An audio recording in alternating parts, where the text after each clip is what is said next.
வணக்கம் Dwarka TV channel நேர்களே, நான் உங்கள் அன்பான சயின்டிபிக் வேதிக் அஸ்ட்ராலஜர் அஸ்ட்ரோரஞ்சி பேசுகிறேன். நல்லது நினைப்போம், நல்லதே நடக்கும். இந்த வீடியோல நம்ம என்ன பார்க்க போறோம்னா, மகர ராசிக்காரர்களுக்கு நவம்பர் 2025 எத்தகைய ஒரு மாதமாக இருக்க போகுதுங்கிறது பார்க்க போகிறோம். அதாவது இந்திய வேத ஜோதிட அடிப்படையில, ஒளி தத்துவ அடிப்படையில, சயின்டிபிக் முறையில நம்ம பார்க்க போறோம். எந்த விதத்திலும் மிகைப்படுத்தாமல், மூட நம்பிக்கை ஆகிய பரிகாரங்கள் அது மாதிரி விஷயத்துக்கெல்லாம் போகாமல், ஒரு கிரகம் இருக்கும் பொழுது எத்தகைய ஒரு தாக்கத்தை கொடுக்கும், அதோட சஞ்சாரங்கள், அதோட பயிற்சிகள் இந்த ராசிக்காரர்களுக்கு பொதுவாக என்ன ஒரு அமைப்பை கொடுக்கக்கூடியது அப்படிங்கிறதை எந்த விதத்திலையும் மிகைப்படுத்தாமல் உள்ளவாறு பார்க்க போறோம். இப்ப பாருங்க, மகர ராசிக்கு பாத்தீங்கன்னா 7 நாள் சனி முடிந்து கிட்டத்தட்ட ஒரு 4-5 மாதமாக போய்கொண்டிருக்கிறது. அதே சமயத்துல சனி 3ஆம் இடத்துல இருக்கிற மாதிரி, குரு பாத்தீங்கன்னா இதுவரை 6ஆம் இடத்துல இருந்து சில கடன் பிரச்சனைகள், குடுக்கல் வாங்கல் பிரச்சனைகள், செலவுகள் அதிகம், தேவையற்ற அலைச்சல்கள்லாம் கொடுத்து கொண்டிருந்த அந்த குரு 7ஆம் இடத்துக்கு வக்ர ரீதியா, அதிவக்ர ரீதியாக உச்சம் பெறுகிறார். அது ராசியை பார்க்கிறார். அது ஒரு உன்னதமான ஒரு டைம் ஆக்சுவலா. ஏன்னா எப்பவுமே ஒரு உச்ச குரு ராசியை பார்த்துட்டாருன்னா நமக்கு பிடிச்ச சில விஷயங்கள் நடக்கும். நமக்கு சில விஷயங்கள் விடை தெரியாத சில விஷயங்களுக்கு நமக்கு ஒரு விடை கிடைச்சிரும். மனசு சாந்தப்படும். அந்த இணை பிரியாத ஒரு பயம் நீங்கும். ஸோ அது அருமையான அமைப்பு. ஸ்டார்டிங் ஆஃப் த மந்த்லயே பாத்தீங்கன்னா குரு உச்ச குருவாக இருந்து அதிவக்ரத்துல ஒரு டெம்பரரியா ஒரு ஃபியூ மந்த்ஸ்க்கு குரு உங்க ராசியை பார்க்கறது இந்த மாதிரி ஒரு டைம்ல ஒரு வரவேற்கப்பட வேண்டிய ஒரு விஷயமாக இருக்கிறது. அதே சமயத்துல ராகு 7ஆம் இடத்திலும், ராகு 2ஆம் இடத்திலும், கேது 8ஆம் இடத்திலும் இருந்து அவரு சில விஷயங்கள், சில இன்வெஸ்ட்மெண்ட், சில உடல் உபாதைகளுக்கு வேணுங்கிற சில அமைப்புகள் பண்ணிட்டு இருக்காரு ஒழிய, பட் இருந்தாலும் குருவின் பார்வை நம்ம நல்ல ஒரு அமைப்பு. அது ஒரு ஒரு 2 மாசம் 3 மாசம் தான் இருக்கும். அதுக்கப்புறம் எகெயின் அவர் 6ஆம் இடத்துக்கே போயிடுவார். ஸோ இந்த சில 2 மாதத்துக்கு நீங்க சில நல்ல விஷயங்களா செய்து, உங்களுக்கு தேவையான விஷயங்கள் செய்து இருக்கிற பிரச்சனையிலிருந்து நீங்கிறது, கடன் பிரச்சனைக்கு நீங்கிறது, வேலை விஷயத்துல கொஞ்சம் சரியா பண்ணிக்கிறது, தொழில கொஞ்சம் சீர் செஞ்சுக்கிறது, எல்லாத்துலயுமே கொஞ்சம் கிளாரிட்டியோட சிலதெல்லாம் செஞ்சு இதுவரைக்கும் இருந்த ப்ராப்ளத்தை சரி செய்யக்கூடிய அற்புதமான ஒரு வாய்ப்பாக இது உச்சகுருவின் பார்வை ராசிக்கு வருவது.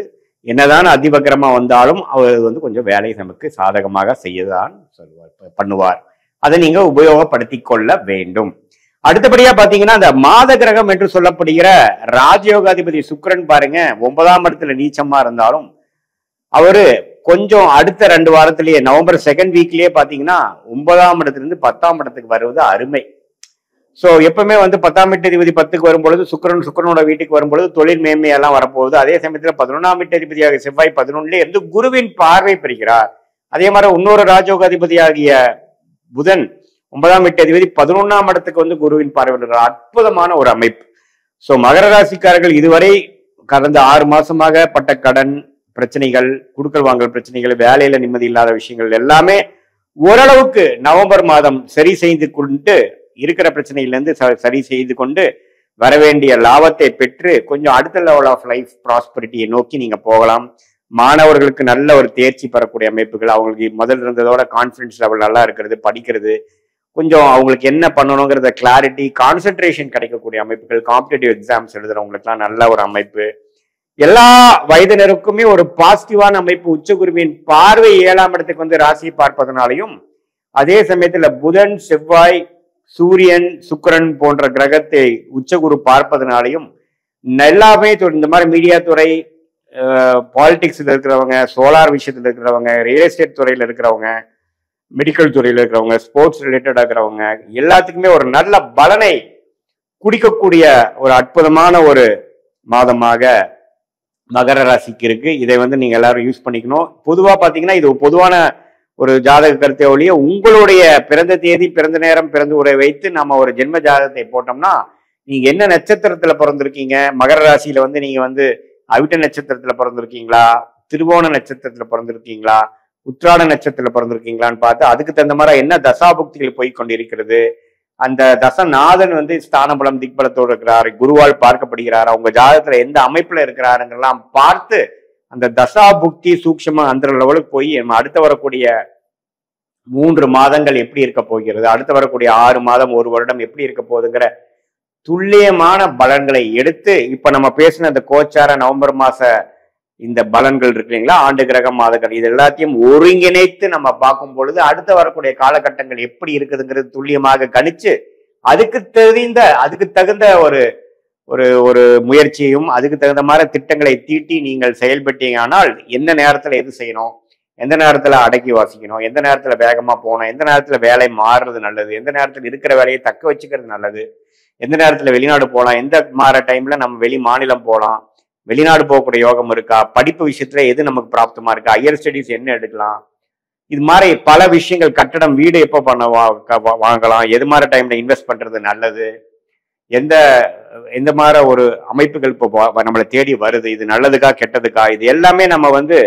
கிட்டத்தட்ட 18 வருஷம் இந்த இந்திய வேத ஜோதிடத்திலேயே நம்ம ஊறி சயின்டிபிக் வேதிக் அஸ்ட்ராலஜி முறையில எந்த விதத்திலையும் மிகைப்படுத்தி பார்க்காமல் உள்ளது உள்ளவாறு பார்க்கும் பொழுது அடுத்த வரக்கூடிய விஷயங்கள் எப்படி இருக்கு, இது நமக்கு சாதகமா இருக்கா, இப்ப இருக்கிற கன்ஃபியூஷன் நீங்கிற மாதிரி இருக்கா, நம்மளுடைய அடுத்த வரக்கூடிய ரூட் வந்து நம்ம எப்படி போறோம், இப்படி போலாமா அப்படி போலாமா, எந்த நேரத்தில் அதை எடுக்கலாம், இது எல்லாமே நம்ம வந்து இந்த இந்திய வேத ஜோதிட அடிப்படையில சயின்டிபிக் அடிப்படையில நம்ம அதை துல்லியமா பார்த்து இப்போ நம்ம பேசின இந்த மகர ராசிக்கூட கிரக பலன்களையும் சேர்த்து வைத்து பார்க்கும் பொழுது வீண் விரயங்களாகிய சமய விரயங்கள், பொருள் விரயங்களை தவிர்த்து நமக்கு என்ன செய்யணுமோ அதை நேர்கோடியாக செய்து நம்மளுடைய பிராப்தம் நம்மளுடைய கர்மாவை தெரிந்து கொண்டுவேயானால் தேவையற்ற வேலைகள், தேவையற்ற செயல்பாடுகள், தேவையற்ற செலவுகளை குறைத்து, அது வந்து நேரம் செலவா இருந்தாலும் சரி, பண செலவா இருந்தாலும் சரி, அதெல்லாம் தவிர்த்து உள்ளது என்ன கரெக்டா இருக்கு நம்ம செய்யும் பொழுது எளிதில் வாழ்க்கையில் எதிர்நீச்சல் போடாமல் நம்மளுடைய கர்மாவுக்கு படி நம்ம வாழ்க்கையில செய்து நம்ம பிராப்தங்களை நம்ம அடையலாம் என்பதை நீங்க தெரிந்து கொள்ள வேண்டும். என்னன்னா இப்போ வந்து பாத்தீங்கன்னா நிறைய பேருக்கு இப்ப இருக்கிற ஒரு பெரிய பிரச்சனை பாத்தீங்கன்னா ஆப்ஷன்ஸ் நிறைய இருக்கு. ஆப்ஷன்ஸ்னா இப்ப இந்த மாதிரி கோர்ஸ் ஒரு படிக்கலான்னு பாத்தீங்கன்னா இத்தனை ஆப்ஷன் இருக்கு. அதே மாதிரி இப்போ பிசினஸ்ல வந்து டெவலப்மெண்ட் பாத்தீங்கன்னா பல டொமைன்ல நம்ம டெவலப் ஆகலாம். எந்த ஏரியால போகலாம், ஸ்பெஷலைஸ் பண்ணலாமா, அது மல்டியா போகலாமா, ப்ராட் பேஸ்டா போகலாமா, அது நேரோ பேஸ்டா போகலாமா, இம்போர்ட் எக்ஸ்போர்ட் ரிலேட்டடா போகலாமா, மேனுஃபேக்சரிங் போகலாமா, ட்ரேடிங் போகலாமா, எந்த மாதிரி பொருட்கள் நமக்கு பிராப்தம் லாபத்தை கொடுக்கும், இதெல்லாம் வந்து நிறைய பேருக்கு பார்த்தீங்கன்னா தெரியாம போய் இறங்கி நம்ம அதே சொன்ன மாதிரி எந்த ஒரு இந்த இருக்கிற காலகட்டத்தில் எந்த ஒரு தவறான முடிவுகளும் பார்த்தீங்கன்னா அதுக்கு வேணுங்கிற விலையை கொடுத்துட்டு தான் நம்ம பண்ண வேண்டியதா இருக்கு. ஏன்னா ஒரு இன்வெஸ்ட்மெண்ட் பண்ணோம்னா அது கரெக்டான ரிட்டர்ன்ஸ் கரெக்டான டைம்ல வரலைன்னா அது நமக்கு பாதிப்பை கொடுக்கிறது. இது மாதிரி விஷயங்கள்லாம் நன்கு அறிந்து நம்ம செயல்படும் பொழுது நம்ம வந்து தேவையற்ற செயல்பாடுகளை அவாய்ட் பண்ணி நமக்கு பிராப்தம் என்ன இருக்கு, நம்ம கர்மா என்ன இருக்குதுங்கிறதை தெரிந்து கொண்டு பொது பலன்களையும் சேர்த்தி உங்களுடைய துல்லியமான பலன்களையும் சேர்த்து வச்சு பார்க்கும் பொழுது நம்ம வந்து எடுக்கக்கூடிய முயற்சிகள் வெற்றி பெறக்கூடிய வாய்ப்புகள் அதிகமாகக்கூடிய அமைப்புகள் இருக்கு. இதுவே வந்து உங்களுடைய இப்ப நடக்கக்கூடிய தசைகள் வந்து நல்ல தசைகளா இருந்ததுன்னா நான் சொன்ன பலன்கள் உண்மையுமே தூக்கலாகவும் நல்லா வரவும் என்பதை நீங்கள் புரிந்து கொள்ள வேண்டும். இது பொதுவான பலன்களே தவிர உங்களுடைய ஜென்ம ஜாதகத்தில் பார்க்கும் பொழுது உண்மையுமே துல்லியமான பலன்கள் நம்ம எடுக்க முடியுங்கிறது நான் சொல்ல விரும்புகிறேன். மீண்டும் மற்றொரு காணொலியில் சந்திப்போம். நன்றி, வணக்கம்.